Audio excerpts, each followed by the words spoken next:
बिस्मिल्लाहिर्रहमानिर्रहीम। अस्सलाम वालेकुम। आज की ये वीडियो हमारे राय और कैनोला के वो काश्तकार हजरात जिन्होंने अभी तक फसल को अच्छे तरीके से नहीं संभाला या उसके फर्टिलाइज़र प्लान उनको पता नहीं था या सुनी सुनाई पे जो है वो उन्होंने अमल किया है और इस वक्त जो है उनकी फ़सल कोई ख़ास अच्छी नहीं है, गुजारा फ़सल है।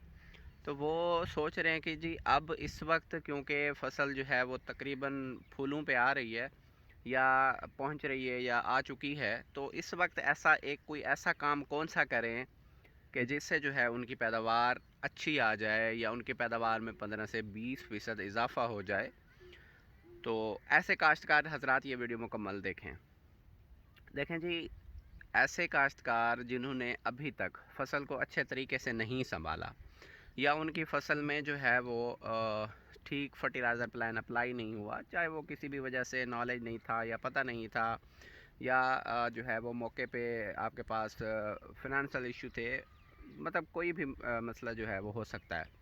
तो ऐसे काश्तकार हज़रात के लिए मैं आपको जो है वो कुछ सजेशन देता हूँ, एक आधा फार्मूला बताता हूँ जिसमें आप जो है अपनी फ़सल की इस स्टेज पर उस फार्मूले को इस्तेमाल करके 20 से 25% जो है वो अपनी पैदावार में इजाफ़ा कर सकते हैं। ठीक है जी। तो देखें जी, इस स्टेज पे जिन काश्तकार हजरात ने अभी तक सल्फ़र इस्तेमाल नहीं किया, तो ऐसे काश्तकार हजरात फ्लावरिंग स्टेज पे 3 से 4 किलो सल्फ़र के साथ 8 से 10 किलो एसओपी पाउडर फार्म वाली पोटाश और साथ में आधी बोरी यूरिया एक ही ड्रम में अच्छी तरह मिक्स करके फ्लड करवा दें। उसके 15 से 20 दिन के बाद एक हल्का हल्का पानी 10 से 15 किलो यूरिया के साथ दोबारा दे दें। इंशाल्लाह ऐसे काश्तकार हजरात की फ़सल की जो पैदावार है उसमें 20 से 25% इजाफ़ा होगा।